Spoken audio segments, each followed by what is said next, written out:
So, do you see what I see? This is a very good question in astrology because I want to make it very, very clear that you're not going to get the same point of view from two different astrologers. Even if you would get the same point of view, you will get it in different words. That's why I was suggesting to make a list for every planet with all the logos, the words that it inherits, because it's an inheritance over the ages that the planets get. Every age and every new cycle adds words to the planets because we discover things. Lately we've been discovering so many things that we barely can keep up with all the discoveries. Okay, so the important thing is that we all seem to think that we see the same thing, but we all interpret it differently. So what I'm seeing here is, and what I'm trying to point out, is the zodiac circle. So this is the ecliptic, and all this astrology magic happens in this band that you see here, which is 18 degrees in length, and for every zodiac sign is 30 degrees wide.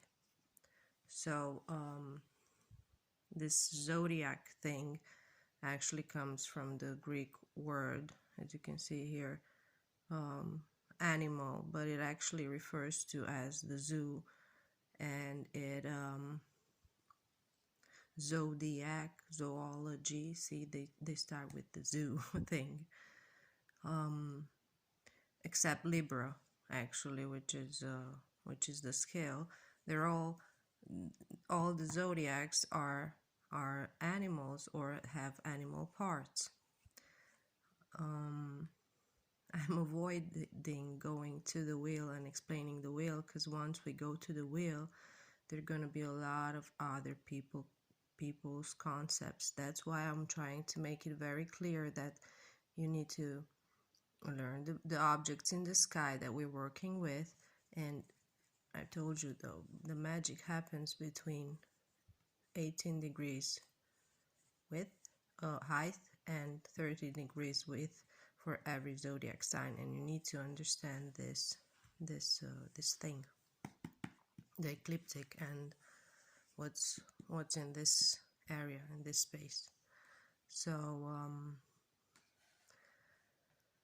zodiac constellations are Aries, Taurus, Gemini, Cancer, Leo, Virgo, Libra, Scorpio, Sagittarius, Capricornus, Aquarius, and Pisces.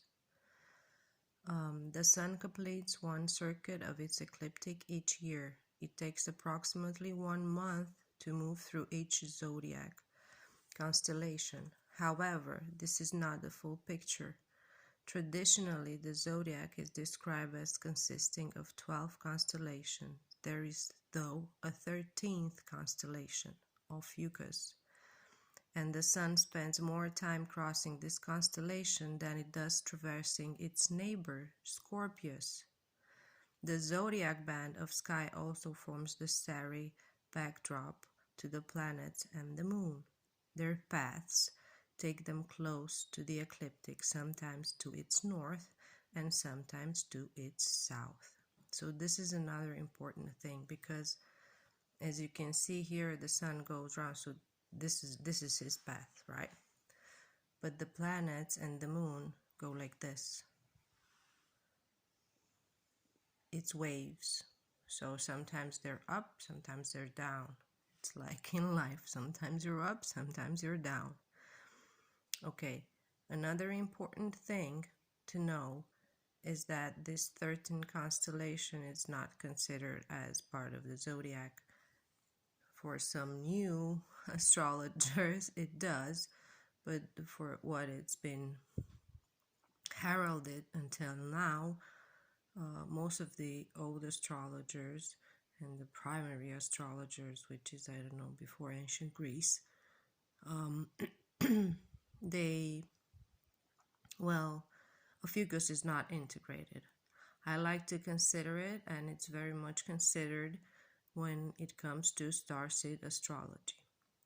There are many types of astrology. Once we go to the wheel, the only thing that will be fixed in every different type of astrology is the fact that the wheel has 12 zodiac signs, and we'll be talking about heliocentric